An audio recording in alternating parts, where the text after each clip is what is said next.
Carolina, Mr. Nickel, for 5 minutes.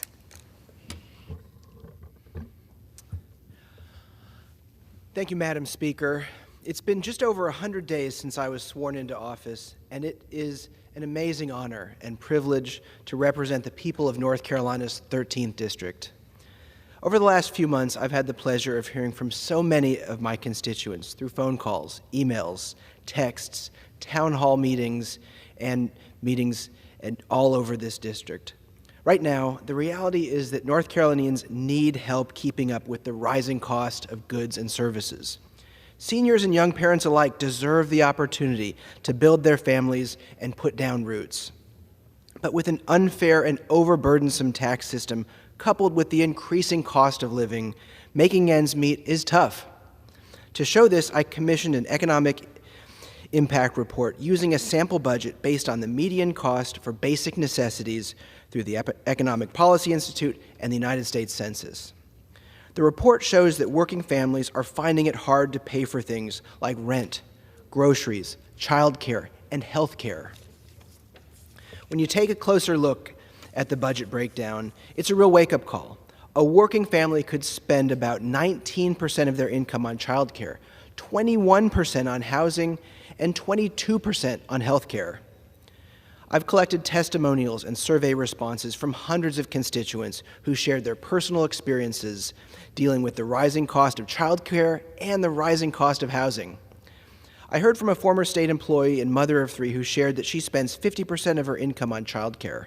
She noted that over the past several years, childcare prices have not decreased, and that salaries are not commensurate with inflation and the cost of living increases. I also heard from a family whose youngest son, a recent college graduate with a job at the median salary in North Carolina, can't pay rent or purchase a small home in Raleigh or in the suburbs.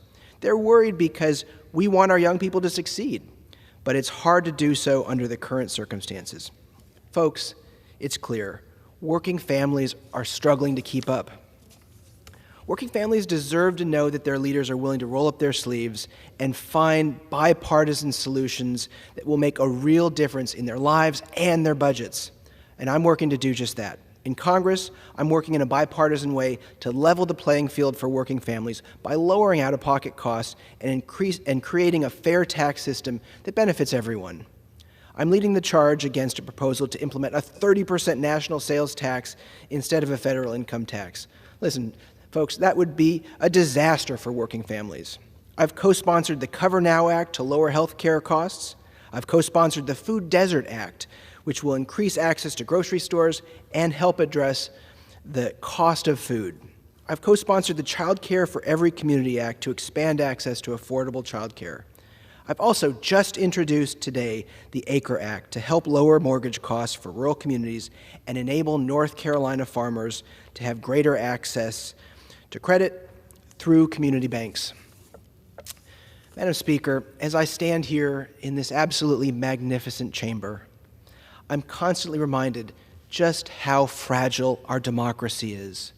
Our government of the people, by the people, and for the people.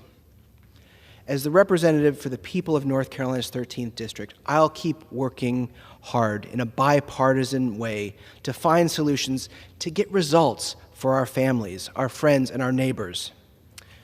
Thank you, and I yield back the balance of my time.